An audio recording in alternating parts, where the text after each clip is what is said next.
ইউনুস নবী এদের বদদুয়া দিয়া দিয়া দিয়া দিয়া ওই নৌকার পাশে যখন চলে গেলেন, এবার নৌকার মধ্যে গিয়া যখন ইউনুস নবী উঠলেন, সবাই এক এক করে নৌকার মধ্যে উঠে গেল। নৌকা যায় ইউফ্রেটিস নদীর মাঝে গিয়া গিয়া হঠাৎ করে নৌকাটা ডানে কাত হয়, আবার বামে কাত হয়ে যায়। একটা বড় যায় নৌকাটা ডুবে যাবে ডুবে যাবে ডুবে যাবে, এমন একটা বড় পরিস্থিতির মধ্যে যখন গড়িয়া গেল, তখন তো সবাই বলে একজনের এই নদীর মধ্যে ফালাইয়া দেওয়া লাগবে, আর না হয় একজনের জন্য আমরা সবাই মিলে মরতে পারবো না। ওই সময় একটা রুসুম ছিল, এদের মধ্যকার একটা কথা জারি ছিল। কোন কথাটা জানেননি? বলে একটা দাস যদি তার মালিকের সাথে বড় একটা অপরাধ করে এই নৌকার মধ্যে যদি উঠিয়া যায়, তাহলে ওই দাসের কারণে আমাদের নৌকাটা এমনিতেই ডুবিয়া যাবে। তারা এবার বলা বলি করে, এই জায়গায় এমন একটা দাস হাজির হয়েছে, যেই দাস তার মনিবের কথা না মানিয়া আমাদের নৌকার মধ্যে চড়িয়া মনে হয় কোথায় পলায়ন করার জন্য চলে যায়। ইউনুস নবী তো মনে মনে মনে মনে চিন্তা ভাবনা করে, আমিও তো আমার মালিকের এক বান্দা গোলাম, আল্লাহর আদেশ আমি মানতে পারি নাই। আল্লাহর আদেশ না মানিয়া নিনাওয়াবাসীর উপরে আমি রাগান্বিত হইয়া ক্রোধান্বিত হইয়া এই নৌকার মধ্যে আমি নিজেই তো চলে এলাম। মনে মনে চিন্তা ভাবনা করে, আমি তো আজকে সেই দোষের দোষী, মনে হয় আমি সেই দোষী, আমার মতো দোষী তো আর কেউ নাই কেউ নাই কেউ নাই। তার মনের মধ্যে গুরুপাক খায়, আমি তো আল্লাহর আদেশ মানতে পারি নাই, আল্লাহর কমান্ডগুলো আমি মানতে পারি নাই, না মানিয়া আমি নৌকার মধ্যে পলায়ন করার জন্য চলে আসলাম। ইউনুস নবী ভাবে, ওদিকে নৌকার সব লোকেরা মিলিয়া বলে, এই নৌকার মধ্যে কে আছে সেই অকৃতজ্ঞ দাস, তাকে ফালাইয়া দেওয়া লাগবে, লটারি দাও। ওই লটারির মধ্যে যার নাম চলে আসবে তার এই নৌকার মধ্য থেকে ফালাইয়া দিবা। ইউনুস নবী তো চিন্তা ভাবনা করে নাম জানিয়া শেখার, এবার তারা সবাই মিলিয়া লটারি মারিয়া দিল। লটারির মধ্যে প্রথমবারই ইউনুস নবীর নাম চলে আসলো। তারা তাকায়া দেখে ইউনুস নবীর চেহারা এত সুন্দর, এবং দুনিয়ার কোনো সাধারণ নবী তো না, দুনিয়ার সাধারণ কোনো মানুষ তো নবী না, আল্লাহর পক্ষ থেকে নবুয়ত প্রাপ্ত একজন রসুল নবী। ওই নবী রসুলের চেহারা কেন সুন্দর হবে না কেন? তার চেহারার দিকে তাকাইয়া এদের বড় মায়া লেগে গেল। বলে, আপনি কোনো দাসও হতে পারেন না, আপনার মনে হয় লটারির মধ্যে আমাদের ভুল আছে, আপনি দাস হতে পারেন না, আবার দাস হইয়া কোনো মালিকের অকৃতজ্ঞ আপনি হতে পারেন না, কারণ আপনার চেহারা দেখলেই মনে হয় আপনি কোনো অপরাধের মধ্যে লিপ্ত হন নাই, আপনার চেহারা দেখলে মনে হয় আপনি কোনো বড় খারাপ কাজ আপনি করেন নাই। ইউনুস নবীরে যখন এরা বলে এক নম্বরে লটারিতে ইউনুস নবীর নাম, ইউনুস নবী কয়, না না, আমি একই সেই দোষে কারণেই লটারির প্রথমবার আমার নাম চলে আসলো, তোমরা আমারে ফালাইয়া দাও। তারা ফালাইতে যায় না, ইউনুস নবীর প্রতি একটা মায়া এসে গেল। ওই ইউনুস নবীর চেহারার দিকে তাকাইয়া এদের বড় মায়া লেগে গেল। ওদিকে তো এই যে মানুষগুলো ইউনুস নবীর প্রতি যে মায়া, এই মায়ার পেছনেও একজনের কুদরত, চিল্লা বলো তার নাম। কাদের কুদরত দারি বর কামাল, আনতা রব্বি আনতা হাসবি জুল জালাল, তুহি কাদের জলিলুল্লাহ জাহাদার ভোহার হালে, তুহি মেরা নিগাহদার। ইউনুস নবীরে তারা ফালাইয়া দিতে চায় না। ওই নবীর প্রতি কি পরিমাণ মায়া লেগে গেল। ওই জায়গায় আল্লাহর কুদরত বান্দা চলতেছে, তারা বলে, না না, এত সুন্দর চেহারার অধিকারী মানুষটা অকৃতজ্ঞ দাস হতে পারে না, তারে ডিঙ্গি থেকে নৌকা থেকে আমরা ফালাইতে পারবো না। তারা বলে, লটারিতে ভুল, আবার তোমরা লটারি দিয়া দাও। আবার লটারি দিয়া দিল, দ্বিতীয়বার লটারিতেও ইউনুস নবীর নাম। বলে, না না, আমরা এই লটারি মানব না। তিনবারের সময় আবার লটারি দিয়া দাও, তিনবারের সময়ও আবার ইউনুস নবীর নাম চলে আসলো। এর উপরেও এরা ইউনুস নবীর নৌকা থেকে ফেলায় না। নবীর প্রতি একটা মায়া লেগে গেল, ওই নবীর প্রতি তাদের একটা টান লেগে গেল। বলে না না, আপনি কোনো খারাপ কাজ করতে পারেন না। ইউনুস নবী যখন চিন্তা ভাবনা করি এই মানুষগুলো আমার জন্য বড় পাগল হয়ে গেল, আর আমার জন্য সব মানুষগুলো এই নদীর মধ্যে ডুবিয়া মরিয়া যাবে, এটা হবে না, হবে না, হবে না। আমি নিজে অপরাধী, তারা আমারে কেন ফালাবে? আমি নিজেই নৌকা থেকে এই ইউফ্রেটিস ফুরাত নদীতে ঝাঁপ দিয়া দিব। নবীদের গুণ দেখছেননি? ওই নবীরা নিজেরে নিজেরে দোষী বানায়, নিজেরে ছোট মনে করে। আমরা হইলে কি কইতাম? বলে হুজুরের আগে রাখ, আমি বড় হুজুর, আমি বড় মোল্লা, আমি কেন বাসে সিট পাবো না? আমি কেন সিট পাবো না? সে কেন সিট পেয়ে যাবে? আমার সিটের মধ্যে সে কেন বসবে? আমার মতো বড় মোল্লা এলাকার মধ্যে কেউ নাই, আমার মতো বড় সুন্দর মানুষ এলাকার মধ্যে কেউ নাই। এটা আমার আর তোমার মাঝে অহংকার। কিন্তু শিক্ষা কি বান্দা জানোনি? তুমি নবী হওয়ার পরেও নিজে নিজে নদীর মধ্যে ঝাঁপ দেওয়ার জন্য এরাদা করলেন, ইচ্ছা পোষণ করলেন, এখনই লাফ দিয়া নদীর মধ্যে পড়ে যাবে। আর আমি আর আপনি হইলে ওই সময় বলতাম, বাকি 12 জনের ফালাইয়া দাও, আমারে ফালাইও না, ঠিক কিনা? শিক্ষা নিয়ে নিয়ে বান্দা বাড়িতে যাইবা, অহংকার করিও না। নিজেরে ছোট বানাইয়া বান্দা চলো, নিজেরে ছোট বানাইয়া চলো, নিজেরে গুনাহগার মনে করো, অন্যরে ভালো মনে করো, নিজেরে ছোট মনে করো, অন্যরে বড় মনে করো। ইউনুস নবী মনে মনে চিন্তা ভাবনা করতে দেরি, এবার নৌকা থেকে ঝাঁপ দিতে দেরি হয়। ওই নবীরে একটা বড় মাছে গিলতে দেরি করে না। ওই মাছের পেটে গিয়েও ইউনুস নবী বড় মাছ, ওই মাছের মধ্যে নবী ওই জায়গায় বিপদে পড়লেন, মুসিবতে পড়লেন, মাছে খেয়ে ফেললো। মাছের পেটের ভিতরে এই সিজদার মধ্যে পড়ে গেলেন। চিন্তা করেন, এই নবী মানুষটা এত বড়, ওই মাছের মধ্যে নামাজে দাঁড়ায়া গেলেন। এবার মাছটা কি পরিমাণ বড়, ওই মাছের পেটের মধ্যে সিজদার মধ্যে যাইয়া আল্লাহরে ভুলে নাই, মাছের পেটে যাইয়া আল্লাহরে ডাক দেয় আর মাওলার দরবারে আবদার জানায়, ও দয়ার মালিক, লা ইলাহা ইল্লা আনতা সুবহানাকা ইন্নী কুনতু মিনাজ জালিমিন।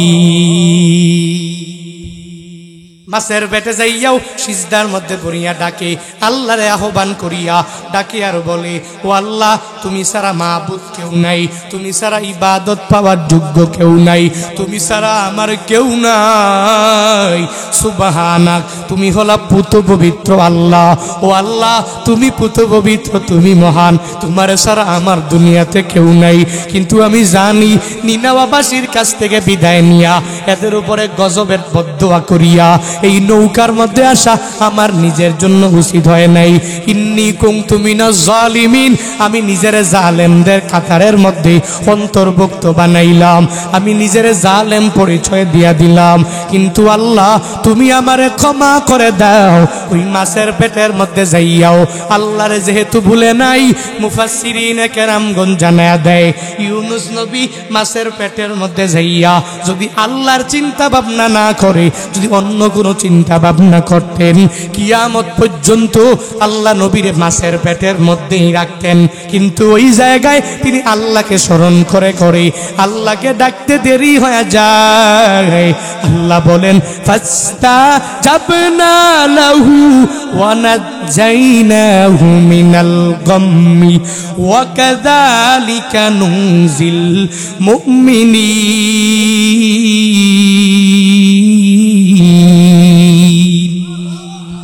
আল্লাহ আল্লাহ বলেন নবী ওই মাছের পেটের মধ্যে যাইয়াও আপনি আল্লাহরে বলেন নাই, আমারে দেখেছেন, বড় বলেছেন, পুত পবিত্র বলেছেন, নিজের জালেমের খাতার মধ্যে নামটা উঠাইয়া জালেম দাবিও করেছেন।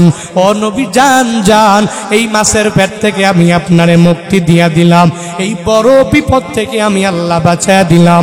আল্লাহ বলেন ওয়াকাযালিকা নুনজিল মুমিনিন, শুধু ইউনুস নবীর বেলায় না, হে মুমিনেরা, হে আখিরি জামানার উম্মতেরা, তুই কত বড় বিপদের মধ্যে পড়েছো, কত বড় মুসিবতের মধ্যে তুই পড়ে গেলা, আল্লাহর দরবারে তাওবা করে সবর করে করে একে অপরের সবরের উপদেশ দিয়া নিজেও সবরের উপরে আমল করিয়া আল্লাহর উপরে তাওয়াক্কুল করে করে যদি আগাইয়া যেতে পারো, যে আমার মালিক ইউনুস নবীরে মাছের পেট থেকে বাঁচাইতে পারে, যে আমার মালিক ইব্রাহিম নবীরে আগুন থেকে বাঁচাইয়া দিতে পারে, ওই আল্লাহ এখন আছে না নাই? নাই। ওই আল্লাহ আছে তো আমার বেলায় কেন আল্লাহ পারবে না? তোমার বেলায় কেন আল্লাহ পারবে না? সূরা আসরের মধ্যে লাভবান হওয়ার জন্য 4 গুণে গুণান্বিত বান্দা হয়ে যাও। 1 নম্বরে ঈমান, 2 নম্বরে নেক আমল, 3 নাম্বার একে অপরে হকের ব্যাপারে আদেশ উপদেশ, 4 নাম্বার একে অপরে সবরের ব্যাপারে উপদেশ, মানে নিজে ঈমানটাকে মজবুত করিয়া 2 নম্বরে নেক আমল করে, 3 নম্বরে নিজে হকের পক্ষে থাকিয়া আরেকজনের হকের ব্যাপারে উপদেশ দিয়া, 4 নম্বরে নিজেও সবরের গুণে গুণান্বিত হইয়া, মানে নিজে সবির হইয়া আরেকজনের সবির কেমনে বানানো যায় এই উপদেশ দিয়া দিয়া বান্দা, এই মেঘনার মুসলমানেরা কোন কোন বান্দা পারবা এই 4 গুণে গুণান্বিত হওয়ার জন্য? 1 নাম্বার ঈমানটাকে মজবুত করে করে আগাইয়া যাবা, 2 নাম্বার নেক আমলের লাইনে অগ্রগামী হয়ে যাবা, 3 নাম্বার একে অপরে হকের ব্যাপারে উপদেশ দিয়ে দিবা, 4 নাম্বার একে অপরে সবরের ব্যাপারে উপদেশ দিয়ে দিবা। কোন কোন বান্দা পারবে? 2টা হাত তুইলা আমাকে দেখানোর জন্য না, ওই মালিকের দেখায়া দি। ও দয়ার মালিক, কুদরতের নজর দিয়ে তাকায়া দেখেন রে আল্লাহ, আয় আল্লাহ, এই চর এলাকার মানুষ এই গভীর রাতে আপনার দরওয়াজায় হাত বাড়াইলেন, 2টা হাত বাড়ায়া দিলেন, এরা নিয়ত করতেছে জীবনে ঈমানটাকে মজবুত করে নিবে, লাভবান হওয়ার জন্য ঈমানের পরে নেক আমল করবে। ও আল্লাহ, এবার নেক আমলের পরে হকের ব্যাপারে একজনে আরেকজনের উপদেশ দিয়া দিবে, 4 নাম্বার একজনে আরেকজনের সবরের ব্যাপারে উপদেশ দিয়া দিবে। ও দয়ার মালিক, আমাদের বক্তা শ্রোতা সবাই রে, ও আল্লাহ, তুমি এই 4 গুণে গুণান্বিত বানাইয়া দুনিয়া আখিরাত উভয় জগতে তুমি লাভবান বানায়া দাও, পড়ে না আমিন। الذي أرسله الله تعالى بالحق بشيرا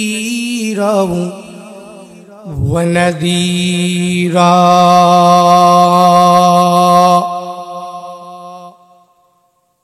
وداعيا إلى الله بإذنه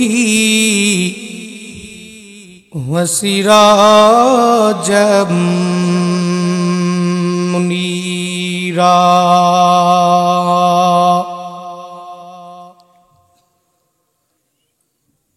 أما بعد فأعوذ بالله من الشيطان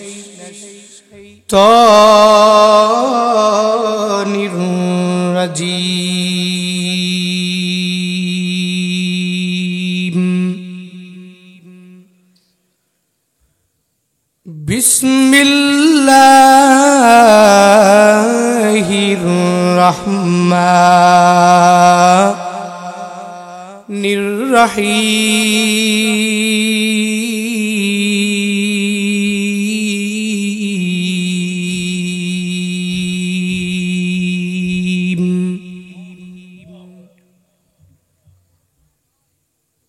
والعصر إن الإنسان لفي خسر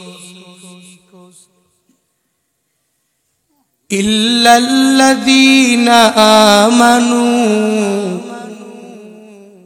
وعملوا الصالحات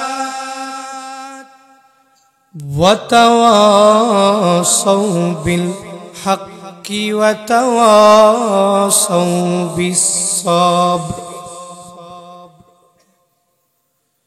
صدق الله مولانا العظيم وصدق رسوله النبي الكريم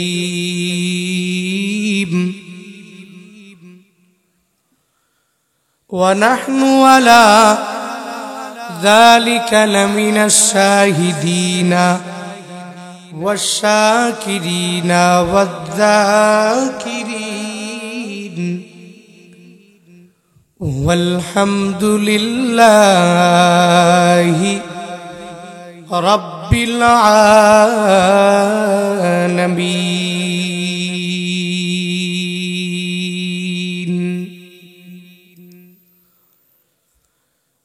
سبحانك لا علم لنا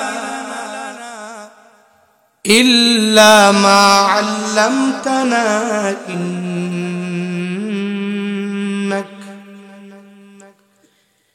إنك أنت العليم الحكيم.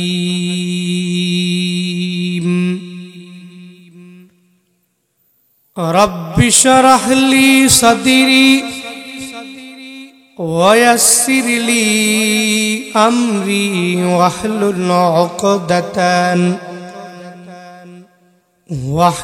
عقدة من لساني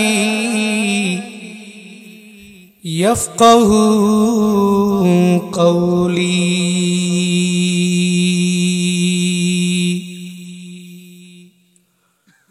ربي زدني علما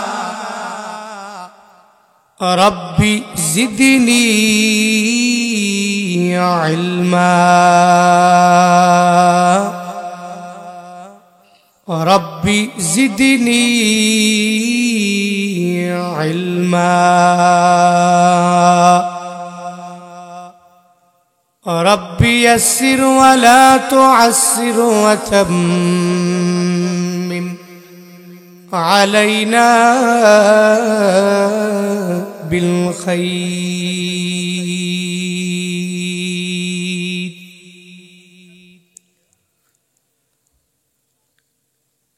बातिल से दबने वाले आए आसमान ही हम, बातिल से दबने वाले आए आसमान ही हम, सो बर कर चुका है तो इम्तिहान हमारा, सो पार कर चुका है तू इम्तिहान हमारा। तौहीद की अमानत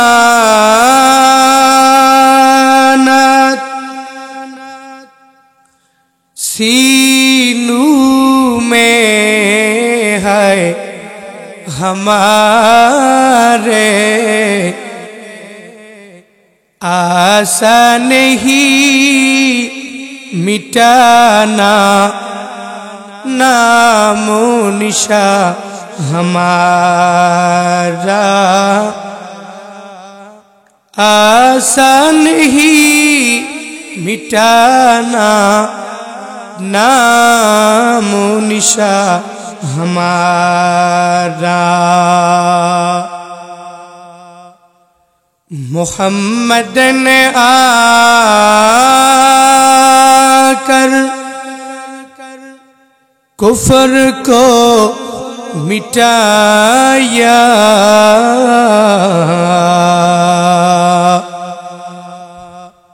कुफर को मिटाकर सदाकत बताया, कुफ्र को मिटाकर सदाकत बताया। कुतिबा अलैकुमुस सियामु कामा कुतिबा अलाल्लाযीना मिन क्বাবলিকুম। আল্লাহ বলেন, হে ঈমানওয়ালারা, তোমাদের উপর রমাদানের রোজা ফরজ করে দেওয়া হলো। শুধু তোদের উপরই নাজিল করা হয়েছে, তোদের উপরই চাপাইয়া দেওয়া হয়েছে এমনটা না। কামা কুতিবা আলাল্লাযীনা মিন ক্বাবলিকুম, তোমাদের পূর্ববর্তীগণদের উপরেও রোজা ফরজ করে দেওয়া হলো। শুধু তোমার উপরে দেওয়া হয়েছে এমনটা না, তোমার আগের দিনের লোকেরাও যারা ছিল এদের উপরেও রোজা ফরজ করে দেওয়া হলো। এর মানে হলো অন্যান্য নবীর উম্মতেরও দিয়া দিলেন, সাহাবায়ে কেরামরে দিলেন, তাবেঈনরে দিলেন, তাবেঈনরে দিলেন, আইম্মায়ে মুজতাহিদিনদেরকে দিয়া দিলেন। অন্যান্য নবীর উম্মতেরা রোজা রাইখা যদি মরিয়া না যায়, তাহলে আমি কেন রোজা রাখিয়া মরিয়া যাব? কষ্ট পেয়ে যাব, গ্যাস্ট্রিক কেন বেড়ে যাবে, আলসার কেন বেড়ে যাবে? মূলত এগুলো সুতা, মূলত এগুলো একটা কথা, মূলত এগুলো কিন্তু বান্দা তোমার রোজা রাখার ব্যাপারে কোনো বাধা না, কোনো বিপত্তি না। যেই বান্দা বলবে রমজানের রোজা রাখার আগে আমার গ্যাস্ট্রিকের প্রবলেম বাড়িয়া গেল, সমস্যাটা বাড়িয়া গেল, আলসারের প্রবলেম আমার বাড়িয়া গেল, তার তাকওয়ার লাইনে বড় সমস্যা। ওই বান্দা আল্লাহরে ভয় করে না, ওই বান্দা আল্লাহ যে একজন আছেন এই চিন্তা বান্দার অন্তরের মাঝেও নাই। হে আল্লাহর বান্দারা, আল্লাহ বলেন আমি আল্লাহ তোর উপরে রমাদানের রোজাকে ফরজ করে দিলাম, ব্যাপারটা এমন না। তোর পূর্ববর্তী গণদের উপরেও রোজা আমি আল্লাহ কত মায়া করে করে করে ফরজ বানায়া দিলাম। আল্লাহ তাআলা এটা কেন বলেন? আল্লাহ তো আদেশ দিলেই পারতেন, আবার কেন বললেন কামা কুতিবা আলাল্লাযীনা মিন ক্বাবলিকুম, তোদের উপরেও ফরজ করা হয়েছে, তাদের উপরেও ফরজ করা হয়েছিল। এটা বলার কারণ কি? বলে বান্দাগুলোর ভয়টাকে একটু দূর করে দেওয়ার জন্য।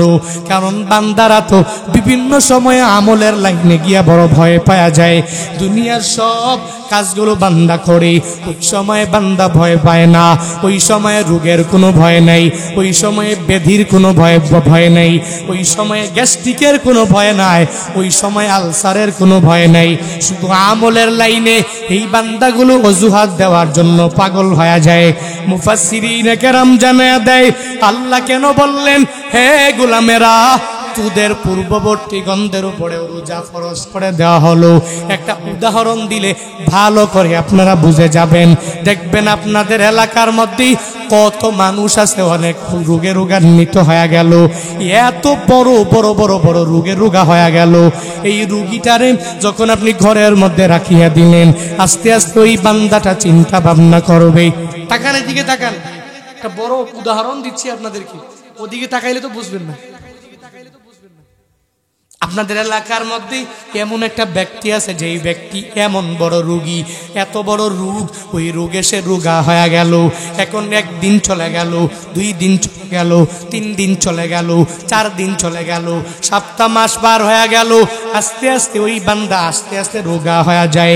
হসপিটালের বেডে নিয়ে যাওয়া হয় নাই, ডক্টরের কাছেও বান্দারে নিয়ে যাওয়া হয় নাই।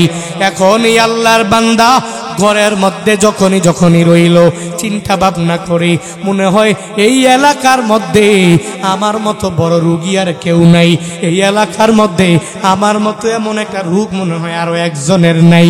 তখন এই চিন্তা ভাবনা করিয়া এই বান্দা মানসিক দিক থেকে পূর্ণাঙ্গ ভেঙ্গে যায়, পূর্ণাঙ্গভাবে মনোবলটাই বান্দা হারিয়া ফেলে। কেন ফেলি?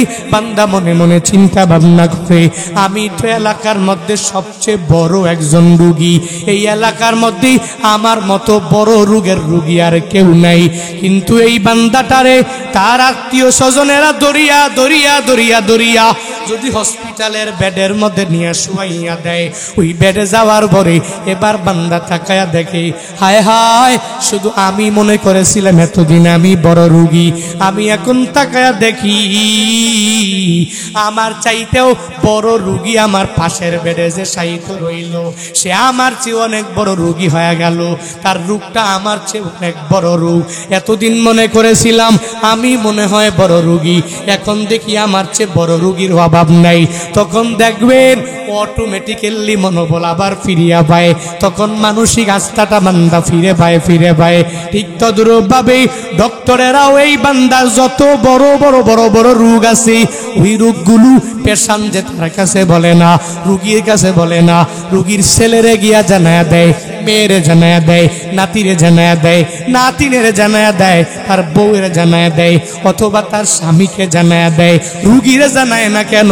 কারণ সে মনোবল হারায়া ফেলবে, মানসিকভাবে এই বান্দা ভেঙ্গে পড়বে।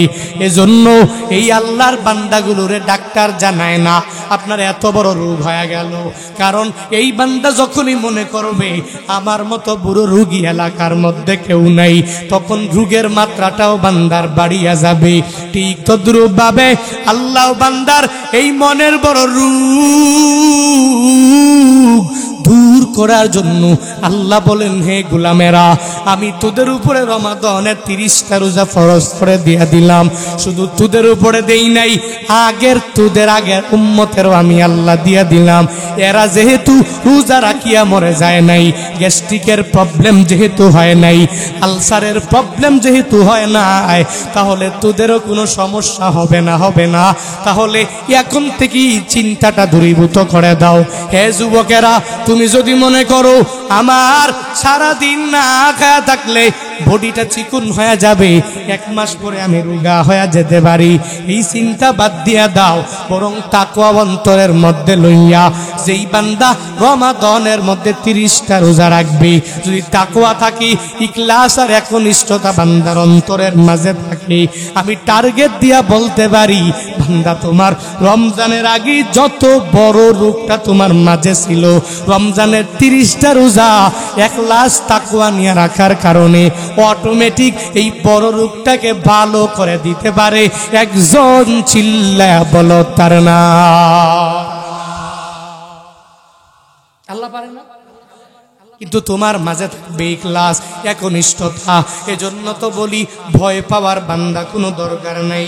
তুমি লাভবান হওয়ার জন্য রোজা রাখা লাগবে, লাভবান হওয়ার জন্য নামাজ পড়া লাগবে, লাভবান হওয়ার জন্য নেক আমল করা লাগবে, লাভবান হওয়ার জন্য দান সৎকার করা লাগবে, লাভবান হওয়ার জন্য নফলের লাইনে অগ্রগামী হয়ে যাওয়া লাগবে, লাভবান হওয়ার জন্য নেক আমলের লাইনে বান্দা তোমার আমার আগাইয়া যাওয়া লাগবে। আল্লাহ বলেন, ইল্লাল্লাযীনা আমানু, 1 নম্বরে লাভবান ইমানওয়ালা, 2 নম্বরে লাভবান কারা? বলে ইমানের পরে যেই বান্দা নেক আমল করে। 3 নম্বরে লাভবান কারা? ওয়াতাওয়াসাউ বিল হক, চলার প্রতি একজনে আরেকজনের হকের ব্যাপারে যেই বান্দা উপদেশ দিয়া দেয়, হুজুর এটা বুঝলাম না, এই লাভবানটা কারা? একজনে আপনার সামনে চলে আসলো একটা পরামর্শ নেওয়ার জন্য, আপনি হকের পথের পথিক বানানোর জন্য তাকে একটা ভালো পরামর্শ দিয়ে দিবেন। একজনে আরেকজনের বলবেন, তুই সুদি লেনদেন করো কেন? সুদি লেনদেন মধ্যে বরকত নাই। তাকে যা বলবেন, সুদি লেনদেন তুই বাদ দিয়া দাও। যেই বান্দা মানুষের উপর জুলুম করে, আপনি দূরে তার দিকে আগায়া যাবেন। আর যা বলবেন, তুই ঘুষ খাইও না, ঘুষের মাঝে বিলকুল কোনো বরকত পাবি না। মানুষের উপর জুলুমও করবি না, মানুষের উপর নির্যাতন করবি না। এক এক করে যখন আপনি হকের ব্যাপারে উপদেশ দিয়া দিবেন, তাহলে আপনি লাভবান। ঘোষণা আমার না, আল্লাহর। আল্লাহর ঘোষণা, আল্লাহ নিজেই ঘোষণা দিয়ে দিলেন, একে অপরে পরস্পরের হকের ব্যাপারে তোমরা উপদেশ দিয়া দাও। যেই বান্দা দিয়া দিবে, ওই বান্দা এমনিতেই লাভবান হয়ে যাবে। শুধু তাই না, এবার লাস্ট নাম্বারে লাভবান কারা? বলে ওয়াতাওয়াসাউ বিস সবর। লাস্ট নাম্বার লাভবান হলো একজনে আরেকজনের সবরের ব্যাপারে উপদেশ দিয়া দিল। এই বান্দা বিপদে পড়ে গেল, মুসিবত মুসিবতের মধ্যে পড়ে গেল, তাকে আপনি উপদেশ দিয়া দিবেন তুই আল্লাহর উপর থেকে আস্থা হারাবি না, কারণ আল্লাহ তো তোরে সর্বাবস্থায় বান্দা তোর দিকে তাকায়া আছে। তুই যত বড় বিপদের মধ্যে তুই পড়ে যাও, যত বড় মুসিবতের মধ্যে পড়ে যাও, আল্লাহ তোরে বিপদ থেকে বাঁচায়া দিতে পারে, মুসিবত থেকে বাঁচায়া দিতে পারে। কিন্তু আমরা একজনে বিপদে পড়লে কি পরামর্শ দেই জানেননি? বলি তুরি আমি পরামর্শ দিয়া দিলাম, বলে তুই যাও, একটা বিপদে পড়ছো, তাহলে আর একজনের কাছ থেকে 2 লাখ টাকা আনবি, তারে সুদ বাড়াইয়া দিবি, দেখবি এমনিতেই অনেক টাকা পয়সার মালিক হয়ে যেতে পারবি। যা যা অমুক জায়গায় গিয়া একটা গরিব মানুষ আছে, ওই গরিব মানুষের উপর একটু নির্যাতন কর, জুলুম করিয়া তার ভিটে জমিনটাও তোর করিয়া নেই। যা যা 5টা 6টা গুন্ডা বাড়া কর, আর তারে মারিয়া তার কাছ থেকে সম্পদগুলো তোর কাছে তুই নিয়ে আয়। এটা আমরা একজনে আর একজনের উপদেশ দিয়া দেই। হে বান্দা, না না, একজনে আর একজনের এই উপদেশ দেওয়া যাবে না, বরং তুমি যদি লাভবান হতে চাও, হওয়ার জন্য একে আর একজনের উপদেশ দেওয়া লাগবে, সবরের উপদেশ, তাওয়াক্কুলের উপদেশ দেওয়া লাগবে। বলে বান্দা তুই বিপদে পড়ে গেলা, মুসিবতের মধ্যে পড়ে গেলা, আল্লাহর দরবারে চাও, আল্লাহ দিবে কি দিবে না? দিবেনি। বিপদে পড়ছেন, যদি আল্লাহর উপর তাওয়াক্কুল করে সবর করে চলেন, 1 দিন দেয় নাই, 2 দিন দেয় নাই, 5 দিন দেয় নাই, 1 সপ্তাহ দেয় নাই, 2 সপ্তাহ দেয় নাই, 3 সপ্তাহ দেয় নাই, 1 মাস দেয় নাই, হঠাৎ করে আল্লাহ একদিক দিয়ে এমন ভাবে পোষায়া দিছে আপনি চিন্তাই করতে পারেন না। ইন্না ইউনুস লামিনাল মুরসালিন ইয আবাকা ইলাল ফুলকিল মাশহুন। ইউনুস নবীর ব্যাপারে আল্লাহ নবীরে জানায়া দেয়, হ্যাঁ নবী আমার, ইউনুস নবীও মুরসালিনদের মধ্যে একজন, মানে রাসূলদের মধ্যকার একজন। ওই নবীরেও আমি আল্লাহ বড় একটা দায়িত্ব দিয়েছিলাম, নিনাওয়াবাসীর কাছে কালিমার দাওয়াত দেওয়ার জন্য, এক আল্লাহর দাওয়াত দেওয়ার জন্য নিনাওয়াবাসীর কাছে যখন ইউনুস নবীরে পাঠালেন, ইউনুস নবী দাওয়াত দেয়, দাওয়াত দেয়, দাওয়াত দেয়, কেউ নবীর কথা শুনে না, কেউ নবীর কথা মানেও না। যখন ইউনুস নবী দাওয়াত দিয়া দিলেন, কেউ যখন মানে না, কেউ যখন ঈমান আনে না, এত বছর দাওয়াত দেওয়ার পরেও আল্লাহর উপরে কেউ বিশ্বাস করে না, তখন ইউনুস নবী ধৈর্যহারা হয়ে গেলেন। এবার ইউনুস নবী তার পুরো কওমের জন্য বড় একটা লানত দিয়া দিলেন, গজবের বদদুয়া করলেন, অভিসম্পাদ দিয়া দিয়া বর্তমানের ইউফ্রেটিস ফুরাত নদীর কিনারে চলে গেলেন। তিনি চলে যাবে নদীর উপরে চড়িয়া চড়িয়া নিনাওয়াবাসীর কাছ থেকে মুক্তি পাইয়া অন্য জায়গায় উনি চলিয়া যাবে। ইউনুস নবী এদের বদদুয়া দিয়া দিয়া দিয়া দিয়া ওই নৌকার পাশে যখন চলে গেলেন, এবার নৌকার মধ্যে গিয়া যখন ইউনুস নবী উঠলেন, সবাই এক এক করে নৌকার মধ্যে উঠে গেল। নৌকা যায় ইউফ্রেটিস নদীর মাঝে গিয়া গিয়া হঠাৎ করে নৌকাটা ডানে কাত হয়, আবার বামে কাত হয়ে যায়, একটা পর্যায়ে নৌকাটা ডুবে যাবে, ডুবে যাবে, ডুবে যাবে, এমন একটা বড় পরিস্থিতির মধ্যে যখন পড়িয়া গেল, তখন তো সবাই বলে একজনের এই নদীর মধ্যে ফালাইয়া দেওয়া লাগবে, আর না হয় একজনের জন্য আমরা সবাই মিলে মরতে পারবো না। ওই সময় একটা রসুম ছিল, এদের মধ্যকার একটা কথা জারি ছিল। কোন কথাটা জানেননি? বলে একটা দাস যদি তার মালিকের সাথে বড় একটা অপরাধ করে এই নৌকার মধ্যে যদি উঠিয়া যায়, তাহলে ওই দাসের কারণে আমাদের নৌকাটা এমনিতেই ডুবিয়া যাবে। তারা এবার বলা বলি করে, এই জায়গায় এমন একটা দাস হাজির হয়েছে, যেই দাস তার মনিবের কথা না মানিয়া আমাদের নৌকার মধ্যে চড়িয়া মনে হয় কোথায় পলায়ন করার জন্য চলে যায়। ইউনুস নবী তো মনে মনে মনে মনে চিন্তা ভাবনা করে, আমিও তো আমার মালিকের এক বান্দা গোলাম, আল্লাহর আদেশ আমি মানতে পারি নাই। আল্লাহর আদেশ না মানিয়া নিনাওয়াবাসীর উপরে আমি রাগান্বিত হইয়া ক্রোধান্বিত হইয়া এই নৌকার মধ্যে আমি নিজেই তো চলে এলাম। মনে মনে চিন্তা ভাবনা করে আমি তো আজকে সেই দোষের দোষী, মনে হয় আমি সেই দোষী, আমার মতো দোষী তো আর কেউ নাই, কেউ নাই, কেউ নাই। তার মনের মধ্যে ঘুরপাক খায় আমি তো আল্লাহর আদেশ মানতে পারি নাই, আল্লাহর কমান্ডগুলো আমি মানতে পারি নাই। না মানিয়া আমি নৌকার মধ্যে পলায়ন করার জন্য চলে আসলাম। ইউনুস নবী ভাবে ওদিকে নৌকার সব লোকেরা মিলিয়া বলে এই নৌকার মধ্যে কে আছে সেই অকৃতজ্ঞ দাস, তাকে ফালাইয়া দেওয়া লাগবে, লটারি দাও। ওই লটারির মধ্যে যার নাম চলে আসবে তার এই নৌকার মধ্য থেকে ফালাইয়া দিবা। ইউনুস নবী তো চিন্তা ভাবনা করে নাম জানিয়া শেখার, এবার তারা সবাই মিলিয়া লটারি মারিয়া দিল। লটারির মধ্যে প্রথমবারই ইউনুস নবীর নাম চলে আসলো।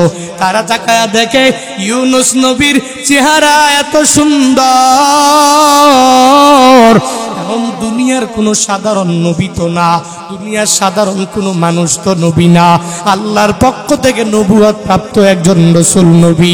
ওই নবী রসুলের চেহারা কেন সুন্দর হবে না কেন? তার চেহারার দিকে তাকাইয়া এদের বড় মায়া লেগে গেল। বলে আপনি কোনো দাসও হতে পারেন না, আপনার মনে হয় লটারির মধ্যে আমাদের ভুল আছে, আপনি দাস হতে পারেন না। আবার দাস হইয়া কোনো মালিকের অকৃতজ্ঞ আপনি হতে পারেন না, কারণ আপনার চেহারা দেখলেই মনে হয় আপনি কোনো অপরাধের মধ্যে লিপ্ত হন নাই। আপনার চেহারা দেখলে মনে হয় আপনি কোনো বড় খারাপ কাজ আপনি করেন নাই। ইউনুস নবীরে যখন এরা বলে এক নম্বরে লটারিতে ইউনুস নবীর নাম, ইউনুস নবী কয় না না, আমি একই সেই দোষে কারণেই লটারির প্রথমবার আমার নাম চলে আসলো, তোমরা আমারে ফালাইয়া দাও। তারা ফালাইতে যায় না, ইউনুস নবীর প্রতি একটা মায়া এসে গেল। ওই ইউনুস নবীর চেহারার দিকে তাকাইয়া এদের বড় মায়া লেগে গেল। ওদিকে তো এই যে মানুষগুলো ইউনুস নবীর প্রতি যে মায়া, এই মায়ার পেছনেও একজনের কুদরত, চিল্লা বলো তার নাম। কাদের কুদরত দারি বর কামাল, আনতা রব্বি আনতা হাসবি জুল জালাল, তুহি কাদের জলিলুল্লাহ জাহাদার ভোহার হালে, তুহি মেরা নিগাহদা। ইউনুস নবীরে তারা ফালাইয়া দিতে চায় না। ওই নবীর প্রতি কি পরিমাণ মায়া লেগে গেল। ওই জায়গায় আল্লাহর কুদরত বান্দা চলতেছে, তারা বলে না না, এত সুন্দর চেহারার অধিকারী মানুষটা অকৃতজ্ঞ দাস হতে পারে না, তারে ডিঙ্গি থেকে নৌকা থেকে আমরা ফালাইতে পারবো না। তারা বলে লটারিতে ভুল, আবার তোমরা লটারি দিয়া দাও। আবার লটারি দিয়া দিল, দ্বিতীয়বার লটারিতেও ইউনুস নবীর নাম। বলে না না, আমরা এই লটারি মানব না। তিনবারের সময় আবার লটারি দিয়া দাও, তিনবারের সময়ও আবার ইউনুস নবীর নাম চলে আসলো। এর উপরেও এরা ইউনুস নবীর নৌকা থেকে ফেলায় না। নবীর প্রতি একটা মায়া লেগে গেল, ওই নবীর প্রতি তাদের একটা টান লেগে গেল। বলে না না, আপনি কোনো খারাপ কাজ করতে পারেন না। ইউনুস নবী যখন চিন্তা ভাবনা করি এই মানুষগুলো আমার জন্য বড় পাগল হয়ে গেল, আর আমার জন্য সব মানুষগুলো এই নদীর মধ্যে ডুবিয়া মরিয়া যাবে, এটা হবে না, হবে না, হবে না। আমি নিজে অপরাধী, তারা আমারে কেন ফালাবে? আমি নিজেই নৌকা থেকে এই ইউফ্রেটিস ফুরাত নদীতে ঝাঁপ দিয়া দিব। নবীদের গুণ দেখছেননি? ওই নবীরা নিজেরে দোষী বানায়, নিজেরে ছোট মনে করে। আমরা হইলে কি কইতাম? বলে হুজুরের আগে রাখ, আমি বড় হুজুর, আমি বড় মোল্লা, আমি কেন বাসে সিট পাবো না, আমি কেন সিট পাবো না, সে কেন সিট পেয়ে যাবে, আমার সিটের মধ্যে সে কেন বসবে, আমার মতো বড় মোল্লা এলাকার মধ্যে কেউ নাই, আমার মতো বড় সুন্দর মানুষ এলাকার মধ্যে কেউ নাই। এটা আমার আর তোমার মাঝে অহংকার। কিন্তু শিক্ষা কি বান্দা জানোনি? তুমি নবী হওয়ার পরেও নিজে নিজে নদীর মধ্যে ঝাঁপ দেওয়ার জন্য এরাদা করলেন, ইচ্ছা পোষণ করলেন, এখনই লাফ দিয়া নদীর মধ্যে পড়ে যাবে। আর আমি আর আপনি হইলে ওই সময় বলতাম বাকি 12 জনের ফালায়া দাও, আমারে ফালাইও না, ঠিক কিনা? শিক্ষা নিয়ে নিয়ে বান্দা বাড়িতে যাইবা, অহংকার করিও না, নিজেরে ছোট বানাইয়া বান্দা চলো, নিজেরে ছোট বানাইয়া চলো, নিজেরে গুনাহগার মনে করো, অন্যরে ভালো মনে করো, নিজেরে ছোট মনে করো, অন্যরে বড় মনে করো। ইউনুস নবী মনে মনে চিন্তা ভাবনা করতে দেরি, এবার নৌকা থেকে ঝাঁপ দিতে দেরি হয়, ওই নবীরে একটা বড় মাছে গিলতে দেরি করে না।